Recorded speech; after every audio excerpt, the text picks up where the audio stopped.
আপনারা দেখছেন SR24। আমরা আশা কখনো ছাড়তেই পারি না। আশাতে বাঁচে চাষা নয়, আশাতে বাঁচে সারা পৃথিবী। তো আমার বিচার তো হবে। একটা বিচার চেপে গেছে মানে পরের বিচারও চেপে যাবে, এটা যদি ভাবি তাহলে বিচার ব্যবস্থাটা ভেঙে পড়তে শুরু করবে। আমাদের পূর্ণ আস্থা আছে যারা দায়িত্ব নিয়েছেন, আমরা অলরেডি জানি সিবিআই দায়িত্ব নিয়েছেন, অনেক অভিজ্ঞতারা, তারা নিশ্চয়ই জানেন যে তাদেরও ঘরে মায়েরা আছেন, মেয়েরা আছেন। সুতরাং তারা নির্ভীকভাবে, নিরপেক্ষভাবে কোনো রাজনৈতিক দল বিচার না করে নিশ্চয়ই তাদের কাজ তারা চালিয়ে যাবেন। এবং আপনি নিজে একজন নারী, আপনি জানেন আমাদের ভরসা রাখতে হবে, আস্থা রাখতে হবে, বিচার চাই। তাই এখন আমরা সভ্যভাবে আমাদের প্রতিবাদ শোনাচ্ছি। তার মানে এই নয় যে ছাত্রের হাত সবসময় নিচেই থাকবে, ছাত্রীর আঙুল কখনো সামনের দিকে উঠবে না। তর্জনী আমরাও তোলাতে জানি, আর আমাদের সঙ্গে সঙ্গে আমাদের মায়েরা যদি পেছনে থাকেন, বাবারা যদি পেছনে থাকেন, আমরা জানি আসন্ন দুর্গোৎসবে দশভুজা মায়েরা কি কি করতে পারেন। সুতরাং আমি আমার এই মাধ্যম দিয়ে প্রতিটি রাজনৈতিক ব্যক্তিত্ব, শুভানুধ্যায়ী এবং যারা জুরিডিকশনে আছেন তাদেরকে বলতে চাই, আমরা আপনাদের দিকে তাকিয়ে আছি, এতগুলো চোখ কিন্তু আপনাদের দেখছে। তাই নিজেরা একের পর এক অন্যায় না করে সেটার মোড় ঘুরিয়ে ন্যায়ের বিচার এনে দিন। আমাদের বিচার চায়ের অ্যালুমনির এটাই ভাব। রাজনীতির রং টানতে চাই না। আমাদের কাছে এটাই বক্তব্য যে রাজনীতি নয়, ছাত্র সমাজ যদি এগোয়, ছাত্র ছাত্রীরা যদি এগোয়, তাহলে কোনো রং নয়। আমরা নিজেরাই জানি যে আমরা কি করতে পারি। যেমন দেখা গেছে আরজি করেও অনেক রাজনৈতিক নেতা গেছেন, অনেক রঙে অনেক রূপে, কিন্তু তাদেরকে আমরা দেখেছি যে তারাও তাদেরকে গ্লো ব্যাক দিয়েছে, গো ব্যাক, রাইট? তো আমরা সেটাই মনে করি যে কোনো রাজনৈতিক তরফ আমরা চাই না, সঠিক বিচারক সেটা যে কোনো রঙে, সেটা কালো হোক, লাল হোক, নীল হোক, সবুজ হোক, কমলা হোক, আমরা কিচ্ছু চাই না। আমরা চাই শুধু বিচার হোক, কারণ দিনের পর দিন এই রঙের খেলাতেই আমাদের বিচার পিছিয়ে যাচ্ছে। আমরা সেই পিছনোটা চাই না, আমরা যেভাবে চাই বিচার চাই। সেটি আমাদের মুখ্যমন্ত্রী, আমাদের প্রশাসনিক ভবন এবং মুখ্যমন্ত্রী প্রশাসনিকভাবে যথেষ্ট চেষ্টা করছেন, এবং আমি চাই যেন শুধু তিনি নন, আমাদের প্রত্যেক বাবা মা, অভিভাবক, আমাদের প্রত্যেক আশেপাশে রাত 10টার পর আমাদের এটা কোশ্চেন থাকে যে এই মেয়েটি রাস্তায় কি করছে, রাস্তায় কি করছে সেটি কোশ্চেন নয়, এই মেয়েটি সুরক্ষা আছে কিনা সেটা প্রশ্ন থাকা দরকার, তার কোশ্চেন নয় এটি। আমি এটাই বলবো যে আমি একজন ছাত্রী, আমিও একজন দ্বিতীয় বর্ষের ছাত্রী এমএসসির।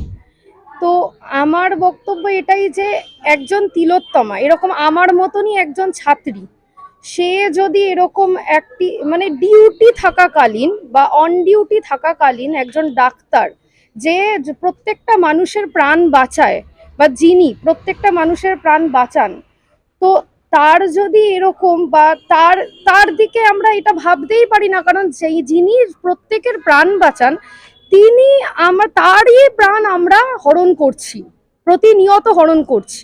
এবং আমাদের কাছে, প্রত্যেকের কাছে এটাই আমরা দাবি করি, প্রত্যেকের কাছে, যে আমরা তার বিচার চাই। বিচার আমাদের খুবই শীঘ্রই চাই, কারণ যত দেরি হবে তত আমরা দেরি করে ফেলবো, মানে তত এই যে প্রমাণ নষ্ট হচ্ছে, আজকে দেওয়াল ভেঙে দিচ্ছে, কালকে বলছেন এটা সুসাইড কেস, এইরকম ভাবে প্রতিনিয়ত আমাদেরকে মানে প্রচুর পিছিয়ে ফেলা হচ্ছে। আমরা চাই সেটি রাজ্য হোক, কেন্দ্র হোক, আমরা চাই তার বিচার, এবং বিচার এমনই বিচার চাই যাতে তার মৃত্যু বা মৃত্যুদণ্ড এবং প্রচুর কঠিন থেকে কঠিনতর শাস্তি তাদের চাই। এবং এটাই আমরা বলবো যে আমরা ভয় পাবো না, আমরা নারী শক্তি, আমরা এগিয়ে যাব, যেভাবে আমরা আগেও এগিয়েছি, আমরা ইন ফিউচার এবং ভবিষ্যতেও এগিয়ে যাব। এবং আমাদেরকে এটাই সবসময় মাথায় রাখতে হবে যে আমরা কখনোই দুর্বল নই, দুর্বলতা আমাদেরকে গ্রাস করতে পারে না। এটাই আমার শেষ বক্তব্য, এবং আমার সর্বশেষ এটাই বলার যে খুবই শীঘ্রই আমাদের বিচার চাই।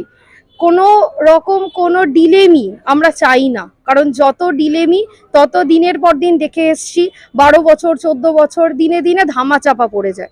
তা আমরা ধামাচাপা চাই না, আমরা অতি শীঘ্রই বিচার চাই। ছুড়ে দিচ্ছি, আজ রাত পার হলেই কাল ৭৮তম স্বাধীনতা দিবস। আমরা কি স্বাধীন হয়েছি? আমরা নারী জাতিরা কি স্বাধীন হয়েছি? আমাদের প্রতিটি পদক্ষেপে হাঁটতে গেলে ভাবি এখানে যাব, আমার ঘরে মেয়ে আছে, বৌমা আছে, বা আমার মতো আরো অনেকের মেয়ে আছে, বৌমা আছে, তারা অফিস করছে, বাড়িতে রাত 11:30 11টায় ফিরছে। আমাদের চিন্তা, এই যে দেখছি এখন এরকম অবস্থা, আমাদের এখন চিন্তা হচ্ছে আমাদের মেয়েদের আবার সব হবে না তো? এই মেয়েটা এমন ভাবে এদেরকে মারা হয়েছে, মেয়েটাকে মানে সেটা ভাষায় প্রকাশ করতে পারছি না, কান্না চলে আসে, এভাবে মেয়েটাকে মেরেছে ওরা। তাই আমি চাই এদের শাস্তি হোক। তাই এই সম্বন্ধে আমি একটু লেখালেখি করি, আমি একটা কবিতা লিখেছি এদের নিয়ে। কবিতার নাম মেয়ে।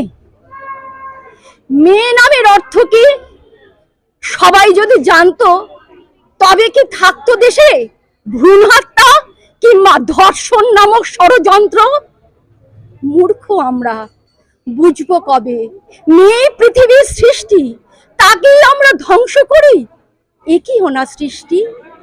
মেয়ে খাদক ছিটছে দেখো ফুলের কত পাপড়ি, তাদের দেহে লাগছে তকমা পিশাচ আর নারী চক্রী।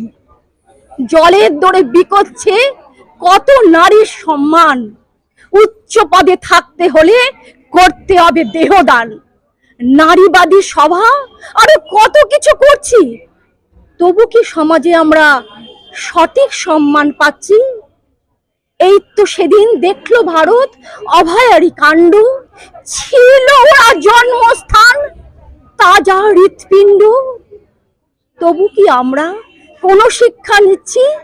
যেমন চলছে তেমন চলুক, গদিটায় তো থাকতে পারছি।